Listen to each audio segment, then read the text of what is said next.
Look at your environment that you're in right now. I oh know, my gosh, we've gone interstellar.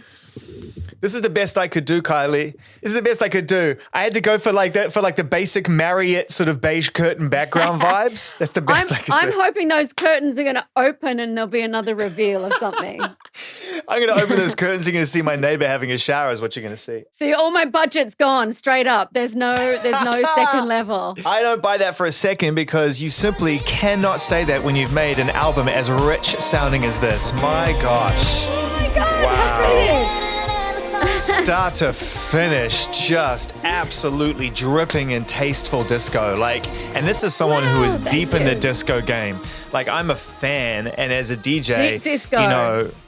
Deep disco. I love it. I love crying on the dance floor. I love the emotion wrapped up in it, and I love the fact that you can really stretch out into your creativity in a way that is just so purely fabulous. That's what it sounds like to me. Just fabulous. That's awesome. I'm in that stage where just little by little, there's someone I meet like you that's heard the entire album. And to me, it's like, it's just so amazing. So I'm really moved right now. Oh, well, that's awesome. And that's why you do it. I mean, the way I look at music is you make it to express yourself, to be able to release something that you can't say normally. But then the reason that you release it is to know that you're not crazy and that you're not alone. Yeah, but what does make you feel crazy is trying to explain the music. If I'm out of breath, it's like I reckon we've just crunched the gear into fifth. And I haven't settled into fifth, but that's where I am. So trying to explain something like say something or, it's just, I think you're right. You say it, you create it and sing it to just let it go and do that, which we can't do. You've always been this artist, I think, that artists across the board really admire. And I think a part of that is because as someone who really landed on the world stage on television on a huge TV show, massive moment for you as a young person, you turned to music, and a lot of your peers tried music. Most of the cast at that time had a crack at it. Yeah. You stuck at it, and you have made it really ultimately the constant narrative throughout your creative life is the music as opposed to the other things. The other things ended up working within the music. And I think that's something that artists really love and respect about you is that you always come back to music. So as you release your 15th album right now, was it always music? Did people get it wrong when it was Neighbours? Was it always music? Do you know what? I think it always was because I do remember being like 8, 9, even to 10.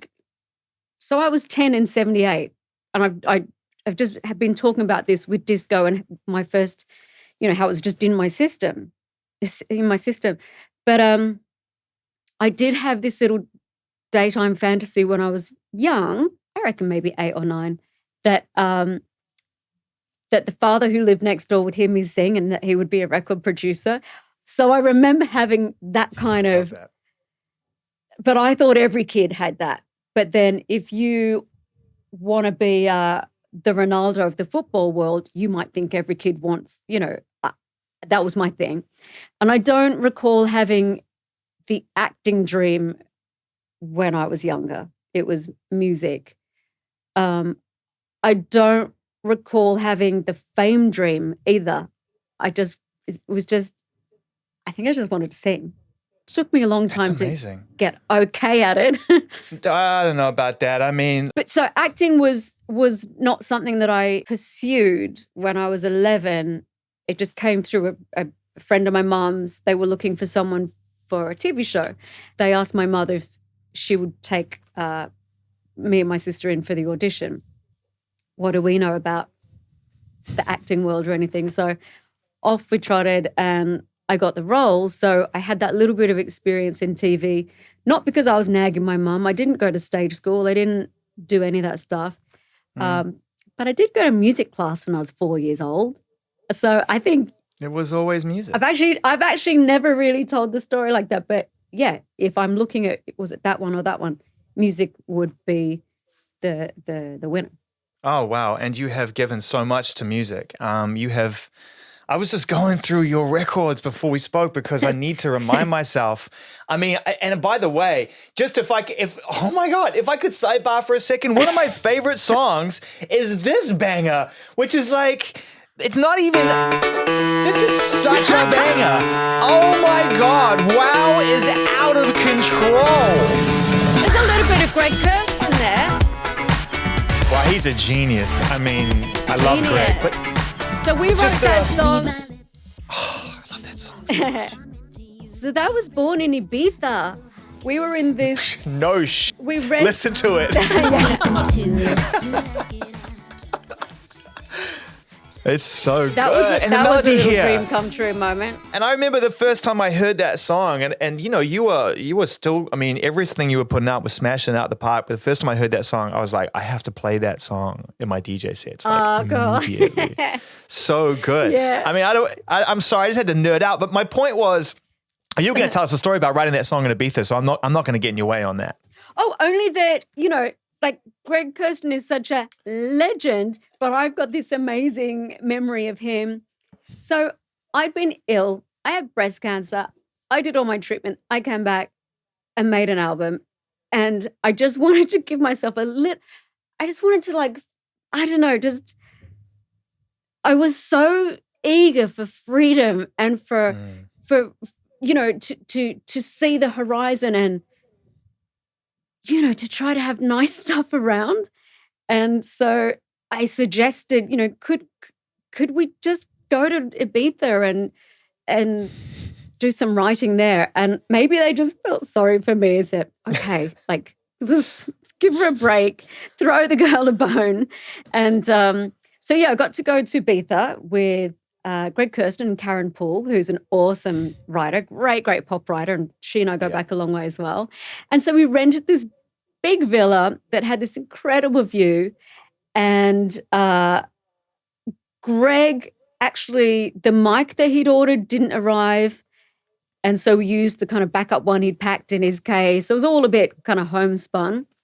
Yeah. And the room that we would do the writing and recording in was his bedroom as well, which was just a big room with this, you know, kind of almost 180-degree view. And it's Ibiza, it's boiling. No, you can't have the AC on when you're recording. So we're just sweltering. I think Greg had like trunks on or something or other. Anyway, so we would look at the view and there was this little island out there, and every day we would just go, wow. There it is. First of all, there are no mistakes in Greg Kirsten's world. That microphone was never in his luggage. He just wanted to get you in a situation where you're recording in a really homemade environment. Yeah, probably. He's a very deliberate human. It makes total sense. The music that you released at that time, to me, in a weird way, was the start of this in a strange way. I feel like you've been on the road to disco from the moment that you got this new lease on life. That it was like, wow, like look what's ahead of me and look what I can actually go and do and the gift that I have. And I feel like this album is a genuine reflection of that and to some degree a stop on the road you've been on the whole time, getting to a point where it's just like arms wide open, staring at the sky, and I'll take it all. I'll take it all. Yeah.